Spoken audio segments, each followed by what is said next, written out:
brought to you by Nova शुद्ध घी। जब जब खाए दिल खुश हो जाए, सदियों का नोवा शुद्ध देसी घी, सपना स्वस्थ भारत का। I love घी घी घी घी घी घी। बिहार चुनाव में उस वक्त आरजेडी के लिए बहुत दिक्कत हुई जब मोहनिया की सीट पर उनके उम्मीदवार श्वेता सुमन का नामांकन रद्द कर दिया गया। उनके कागजों में कमी की वजह से ये कहा गया कि उनके नामांकन को रद्द किया गया है। दरअसल वो बिहार की निवासी उन्हें नहीं बताया गया। हालांकि इसे लेकर भी एक पेच है जिस पर लगातार बातचीत की जा रही है, लिखा पढ़ा जा रहा है। जल्द ही हम इसे लेकर भी एक वीडियो करेंगे और आपको बताएंगे कि मोहनिया की सीट पर जिस उम्मीदवार का नामांकन रद्द हुआ है उसे लेकर विवाद क्या है। लेकिन खैर, बात अब इसकी कि मोहनिया की सीट पर आरजेडी अब किसे समर्थन देने दे जा रही है। क्या किसी उम्मीदवार को वो समर्थन अपना करके अपना उम्मीदवार बनाएगी, यानी महागठबंधन का। दरअसल तेजस्वी यादव से मोहनिया के निर्दलीय उम्मीदवार रवि पासवान ने मुलाकात की। अब रवि पासवान कौन है? रवि पासवान छेदी पासवान के बेटे हैं जो सांसद रह चुके छेदी पासवान के बेटे रवि पासवान ने निर्दलीय उम्मीदवार के तौर पर मोहनिया की सीट से अपना नामांकन किया था। उनका नामांकन एक्सेप्ट कर लिया गया है। अब उनकी मुलाकात तेजस्वी यादव से हुई है। उन्होंने खुद सोशल मीडिया पर यह पोस्ट डाला है और इस पोस्ट के जरिए यह कहा जा रहा है कि मोहनिया की सीट पर महागठबंधन के उम्मीदवार अब रवि पासवान होंगे।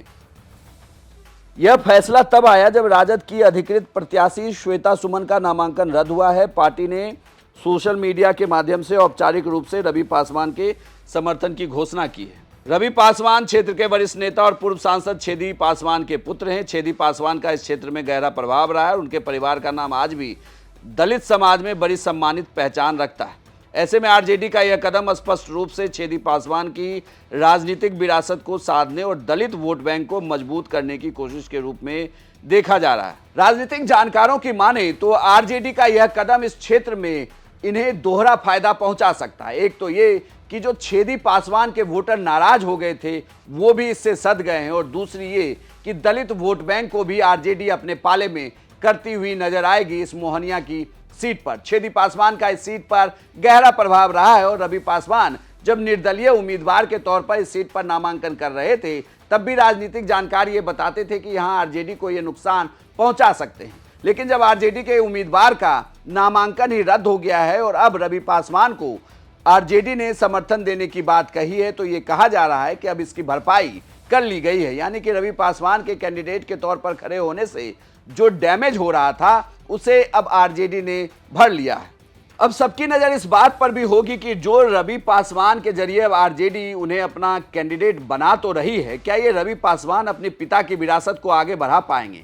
क्या वो इस सीट पर चुनाव जीतेंगे एक नए समीकरण के साथ? हालांकि आपको बता दें कि रवि पासवान का सिंबल आरजेडी का सिंबल नहीं होगा। उन्हें निर्दलीय उम्मीदवार के तौर पर मिले सिंबल पर ही चुनावी मैदान में उतरना होगा और उनका नाम उस लिस्ट में नीचे हो सकता है, क्योंकि चुनाव आयोग के नियमों के अनुसार पहले जो राज्य और राष्ट्र की देश की पार्टियां हैं उनके कैंडिडेटों का पहले नाम और सिंबल होता है, उसके बाद निर्दलीय उम्मीदवारों का सिंबल होता है। तो अब इसमें देखना होगा कि रवि पासवान मोहनिया के क्षेत्र में क्या आरजेडी के समर्थन से चुनाव जीतते हैं या नहीं। लेकिन आपको बता दें कि जब श्वेता सुमन का पर्चा रद्द हुआ था, जब उनका नामांकन रद्द हुआ था तो वो बाहर जब निकली थी तो उसके बाद मीडिया के सामने वो रोने लगे थी और रोकर उन्होंने अपनी पूरी बात रखी थी कि इस नामांकन के रद्द होने से वो कितना दुखी है। आपको हम जाते जाते यह पूरा वीडियो दिखाते हैं।